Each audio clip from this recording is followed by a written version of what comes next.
आज की क्लास में आप सभी लोग जो देखेंगे हम आपको पढ़ाएंगे पॉलिनोमियल्स यानी बहुपद के बारे में, जो कि आपके क्लास 9th और 10th दोनों में इन्वॉल्वमेंट है इसका। और ये पॉलिनोमियल जो टॉपिक है इसको बहुत ही ज़्यादा इम्पोर्टेंट आपके सिलेबस में इम्पोर्टेंस दिया गया, जिसके कारण से ये टॉपिक 9th और 10th दोनों में कॉमन रखा गया है। तो कहीं ना कहीं ये पॉलिनोमियल यानी बहुपद वाला टॉपिक बहुत इम्पोर्टेंट है। तो आप लोग जो है पहले इसको समझें कि बहुपद किसे कहते हैं, इसके टाइप्स क्या क्या हैं, इससे संबंधित जितने भी फंडामेंटल्स होते हैं सबको समझाएंगे।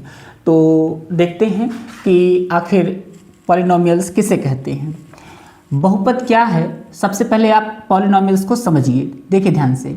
बहुपद शब्द का जो अर्थ होता है उसका मतलब होता है बहुत से पद, यानी ढेर सारे पद। तो जब ढेर सारे पद होंगे तो उसमें कई प्रकार के पद हो सकते हैं, और अगर हम देखें तो कई प्रकार के जो पद होते हैं वो दो ही प्रकार के मैथ में एग्जिस्ट कर सकते हैं। एक होता है चर, एक होता है अचर। यानी जैसे आप कह सकते हैं एक को कहते हैं नॉन वेरिएबल और एक को कहते हैं वेरिएबल। नॉन वेरिएबल का मतलब अचर हो गया और वेरिएबल का मतलब क्या हो गया, चर हो गया।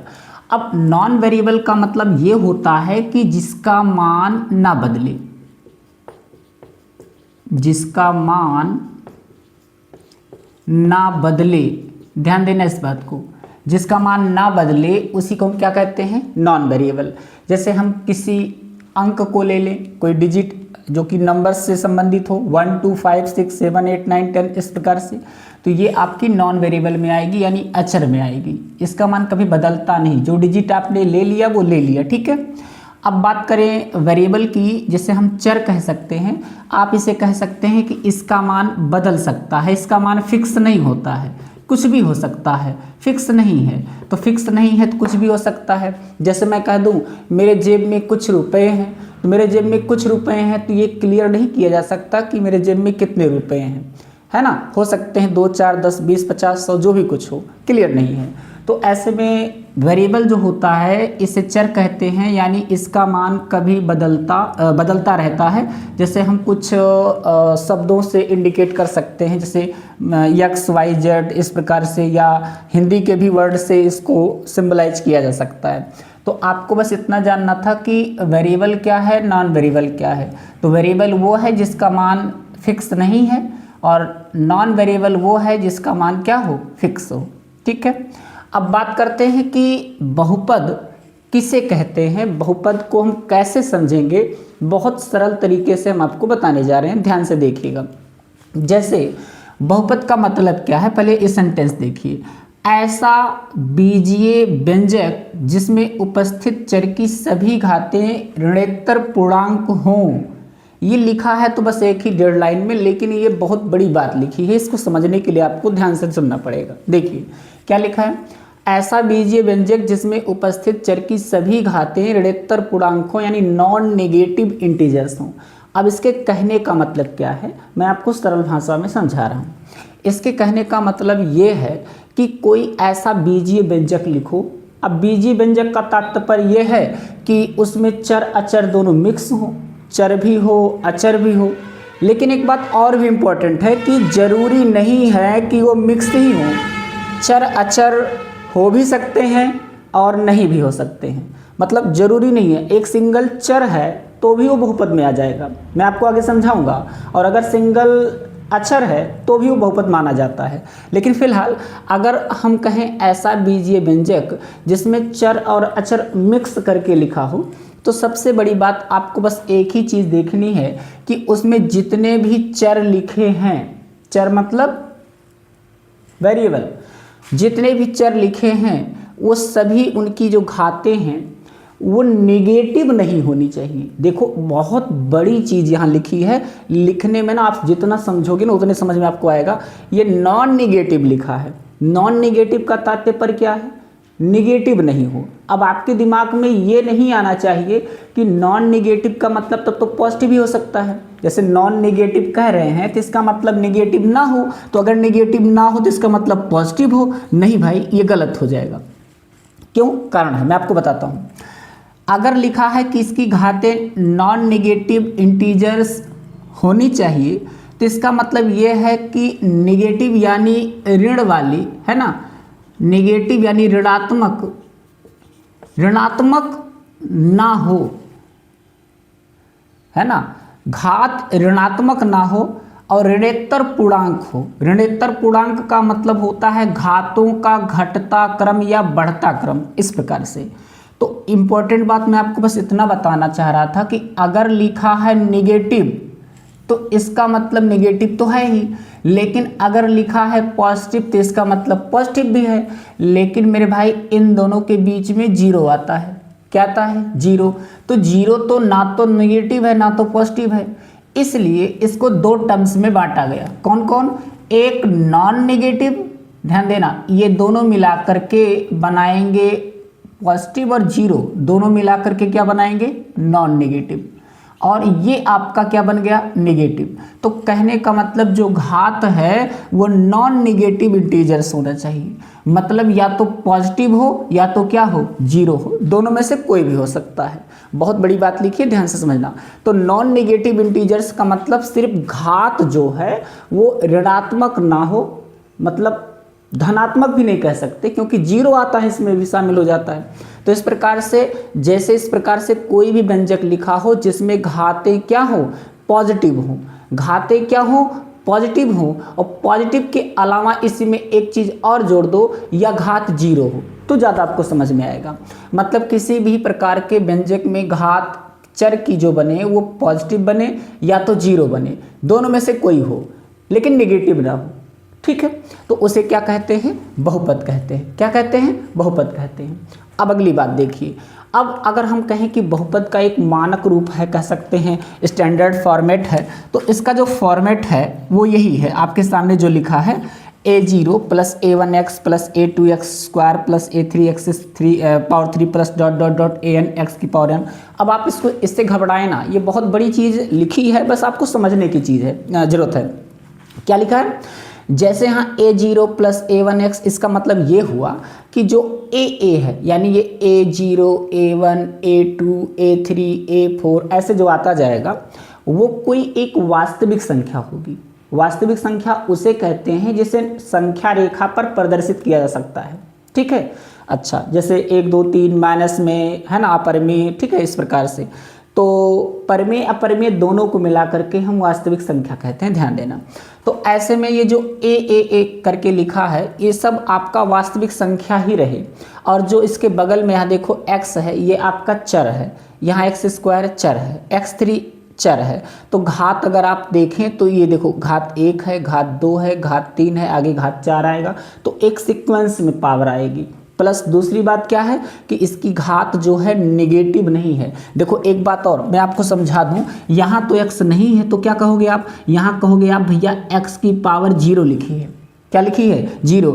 x की पावर 0 लिखी है, और x की पावर 0 का मान क्या होता है? 1 होता है, इसलिए यहाँ पर हटा दिया गया है। तो यहाँ देखो पावर 0 है, इसीलिए इसको नॉन निगेटिव बोला जा रहा था कि निगेटिव ना हो बस। तो निगेटिव ना हो इसका मतलब जीरो भी हो सकता है, तो जीरो है घात, यहाँ घात 1 है, यहाँ घात 2 है, 3 है, इस प्रकार से। तो ये देखो घातें जो हैं वो नॉन निगेटिव इंटीजर्स हैं।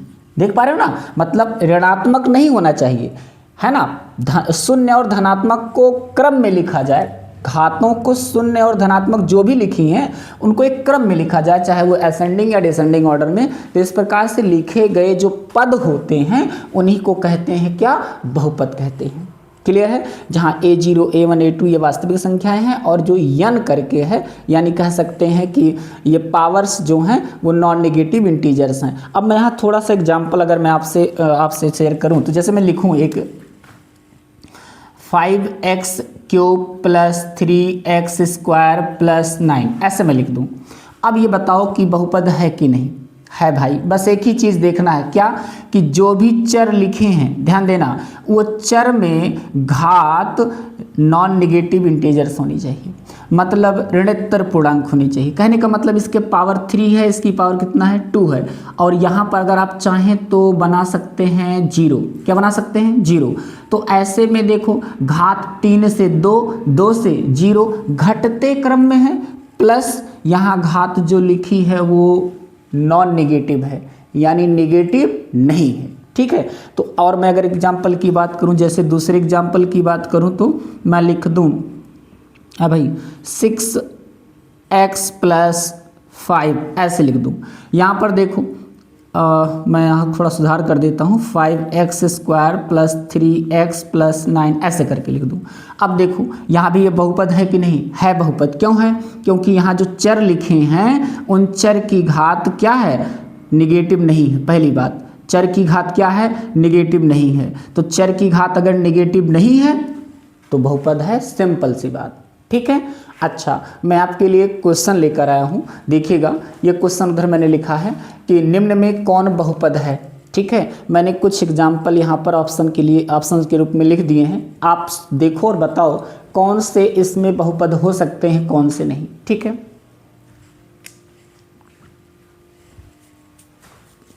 देखिए अगर आपने यहाँ देखा तो आपको पता चला होगा कि इसमें कौन है कौन नहीं। मैं एक एक की व्याख्या कर देता हूँ। जैसे निम्न में कौन बहुपद है, पहला अगर देखें तो सबसे भाई बहुपद देखना है तो सिंपल सी बात है, हमें क्या देखनी होगी, घात को, चर की क्या, घात को। तो चर यहाँ पर x² है, यहाँ x है, यहाँ कुछ नहीं लिखा है तो आप समझ लीजिए यहाँ घात 0 लिखा है। तो चर की जो घात लिखी है 2 और यहाँ लिखी नहीं तो 1 मानी जाएगी। तो घात जो 2 1 0 लिखा है, भैया ये बताओ क्या है, 2 पॉजिटिव है 1 पॉजिटिव है, लेकिन 0 तो पॉजिटिव नहीं है लेकिन निगेटिव भी तो नहीं है, ठीक है। तो ये 2 1 0 ये आपका क्या है, नॉन निगेटिव इंटीजर्स है, नॉन निगेटिव इंटीजर्स है, ऋणात्तर पूर्णांक है, घात सेट हो रही है, तो इसलिए ये आपका पहला वाला क्या है, बहुपद है, ठीक है। अगले की बात करें, यहाँ पर लिखा है √x + 8 लिखा है। मेरे भाई अंडर रूट का मतलब होता है पावर 1/2 हो जाएगा, 1/2 हो जाएगा और ये +8 हो जाएगा। तो x की पावर 1/2 है तो इसका मतलब घात ये 1/2 है। तो घात यहाँ पूर्णांक है, पहले बताओ 1/2 पूर्णांक होता है, नहीं। तो 1/2 पूर्णांक जब नहीं है तो भैया ये आपका बहुपद नहीं है। घात पूर्णांक हो साथ ही साथ नॉन नेगेटिव है ना, दोनों ध्यान देना है। तो अगला सी ऑप्शन देखें, यहाँ भी देखो घात क्या है, 3/2 है भैया। तो घात 3 भले घात यहाँ 1 है ठीक है, लेकिन यहाँ पर कोई भी घात अगर नॉन नेगेटिव इंटीजर्स हो गई तो बहुपद हो गया। लेकिन अगर वो घात फ्रैक्शनली आ गई, इंटीजर्स नहीं बना पाई, तो वो आपका बहुपद नहीं होगा। ये बहुपद नहीं होगा क्योंकि घात 3/2 है। आगे देखिए, यहाँ घात देखिए, यहाँ घात 2 है, यहाँ घात 1 है, यहाँ घात आप 0 बना सकते हैं। तो 2 है 1 है 0 है, तो कहने का मतलब घात जो है वो पूर्णांक है, साथ ही साथ पॉजिटिव भी है, यानी नॉन नेगेटिव इंटीजर्स है, तो डी वाला सही है, ठीक है, बहुपद है। ई वाला देखिए, तो यहाँ एक समस्या है कि x की पावर तो 1 है ठीक है मेरे भाई, लेकिन 1/x² जो लिखा है इस पावर्स को ऊपर लाएंगे, वन लाइनियर बनाएंगे जब, तो वन लाइनियर बनाने में ही तुलना की जाती है। तो वन लाइनियर ही यहाँ लिखा है, तो वन लाइनियर बनाएंगे तो पावर ऊपर आएगी, तो ये पावर माइनस में आ जाएगी। अब बताओ घात माइनस प्लस है फिर माइनस आ गया, तो ये तो भैया गड़बड़ हो गया, निगेटिव आ गया घात, तो घात निगेटिव आ गया तो ये बहुपद नहीं है, ठीक है। आगे देखो ये लिखा जो है, इसमें अगर आप ध्यान दें तो यहाँ अंडर रूट में x² लिखा है, तो x² का वर्गमूल तो आप निकाल सकते हैं। यहाँ क्या आ जाएगा x, और आगे लिखा है +9x + 3, और एक कैलकुलेट करना पड़ेगा, 9x और x मिलकर क्या हो जाएगा 10x + 3। यहाँ बताओ घात क्या है, 1 है। 1 क्या होता है, नॉन नेगेटिव इंटीजर्स है, नॉन नेगेटिव इंटीजर्स है तो ये भी आपका क्या है, बहुपद है। तो f वाला भी बहुपद है, क्लियर है। तो कुल मिला के बस लास्ट में बस इतना कहेंगे कि अगर आपको बहुपद की पहचान करनी है तो बस एक चीज दिमाग में रखो कि उसकी जो घात है, चर की जो घात है वो नॉन नेगेटिव इंटीजर्स होना चाहिए। नॉन नेगेटिव इंटीजर्स मतलब या तो पॉजिटिव हो घात, या तो घात क्या हो, 0 हो, ठीक है। अब हम एक आपके लिए क्वेश्चन लिख रहे हैं और हमें बताइए कि ये बहुपद है कि नहीं। जैसे मैंने आपके सामने इस प्रकार लिखा है, पहला 16, दूसरा मैंने लिख दिया 2x + 13y। दोनों में बताओ पहला और दूसरा कौन बहुपद है कौन नहीं।